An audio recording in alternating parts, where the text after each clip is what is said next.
If you haven't trained legs for a while, then you don't need to go all out to make progress, especially if you're trying to make a comeback.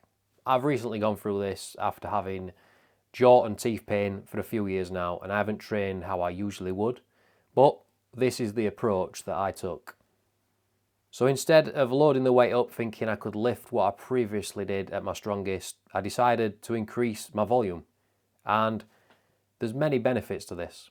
You can work on your better form, you've got a better mind-muscle connection, less risk of injury, and probably one of the biggest benefits for me is the workout leaves you feeling like you've done enough, but it's not totally wrote you off. And you never want to come back, because of the idea of getting back into things is to kickstart momentum again.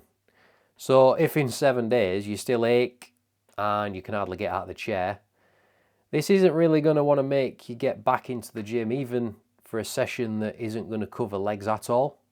So to keep that momentum rolling, I think getting a solid workout that you can feel the benefit from without writing you off is key here.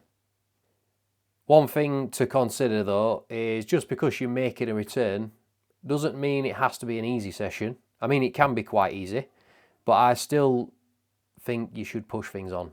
Yes, you can reduce the weight, but push the reps, get the volume up, make sure you've got good form.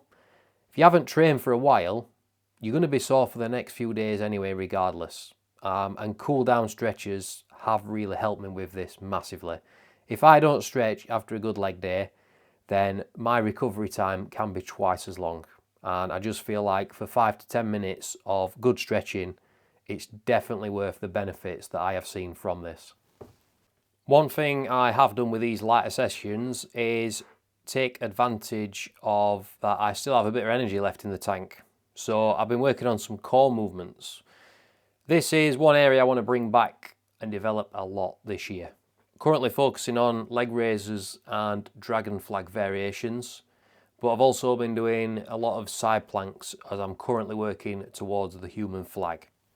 I always like to be working towards some kind of skill or greater goal, because I feel like that's what keeps you going. If you're going to the gym just training legs all the time, then I think it might be a bit of a struggle and a bit tough to maintain.